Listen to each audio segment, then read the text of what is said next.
धार्मिक कथा के अनुसार चित्रभानु नाम का एक शिकारी था जो जंगल में जानवरों का शिकार करके अपना भरण पोषण करता था।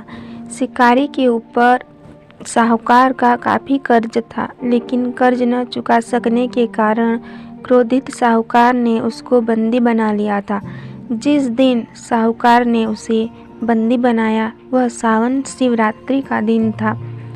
बंदी रहते हुए भी शिकारी शिव संबंधी धार्मिक बातें सुनता रहा।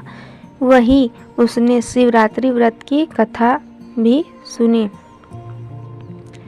शिकारी का पूरा दिन ऐसे ही गुजर गया। शाम को साहूकार ने चित्रभानु को एक दिन का समय दिया कर्ज चुकाने के लिए और उसे छोड़ दिया। कर्ज चुकाने के लिए चित्रभानु पूरे दिन बिना कुछ खाए पिए जंगल में शिकार ढूंढते हुए बिता दिया। ऐसे ही शाम निकल गई और रात हो गई। इसके बाद वो रात बीतने के इंतजार में बेल के पेड़ पर चढ़ गया। इसी पेड़ के नीचे शिवलिंग था। बिना जाने शिकारी बेलपत्र तोड़कर नीचे की तरफ गिरा रहा था, जो कि संयोगवश शिवलिंग पर गिर रहे थे। इससे उसका व्रत पूरा हो गया। शिकार की तलाश में घूमते हुए चित्रभानु को तालाब के किनारे एक गर्भिणी हिरण दिखाई दी, जो पानी पीने के लिए आई थी।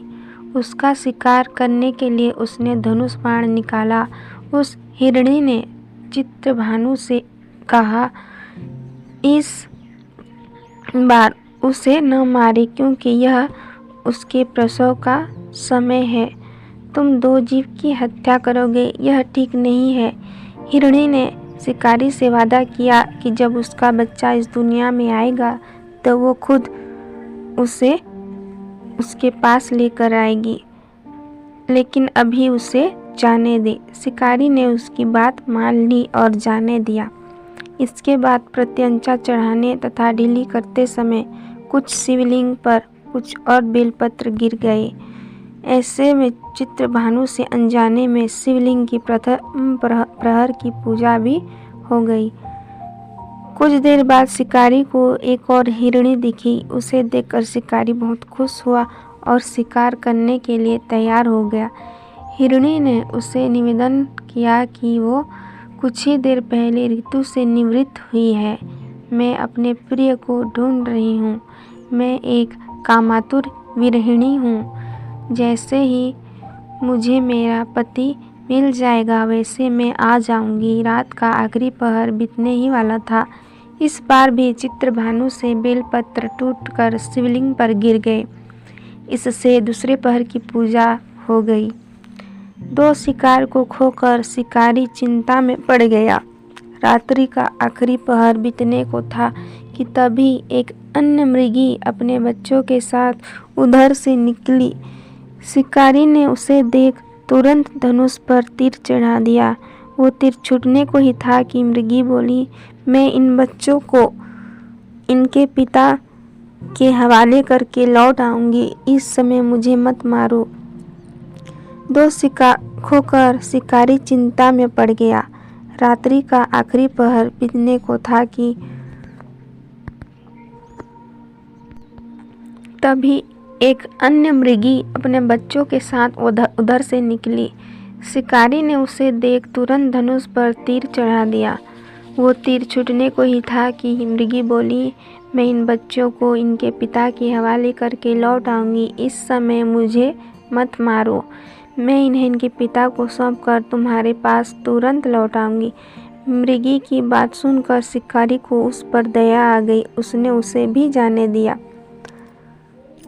शिकार न पाकर परेशान होकर पेड़ पर बैठा शिकारी बेलपत्र तोड़ तोड़ कर नीचे फेंकता जा रहा था। इस तरह से उसके तीसरे प्रहर की पूजा भी स्वतः ही संपन्न हो गई।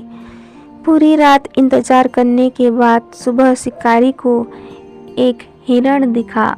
उसने निश्चय किया कि वो उसका शिकार जरूर करेगा।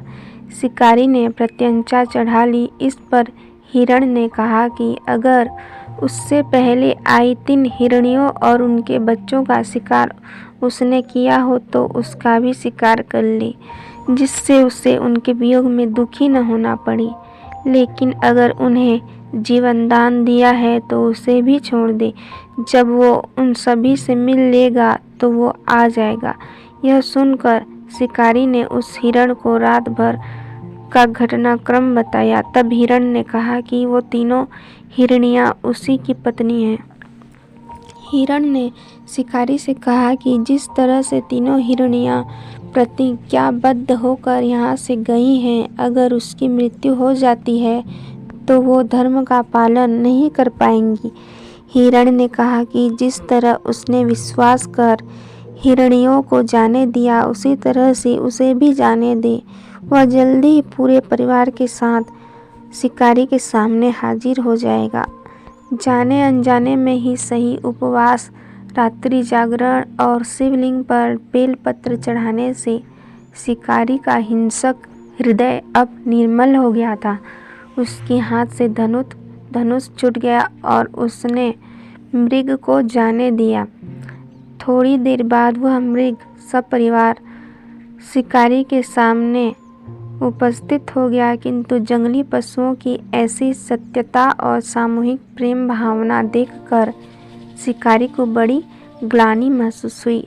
उसने मृग परिवार को जाने दिया और अपने कठोर हृदय को जीव हिंसक के लिए सदा के लिए मुक्ति करा दिया। शिकारी के ऐसा करने पर भगवान शंकर ने प्रसन्न होकर उसे अपने दर्शन दिए और उसे सुख समृद्धि का वरदान देकर गुह नाम प्रदान किया।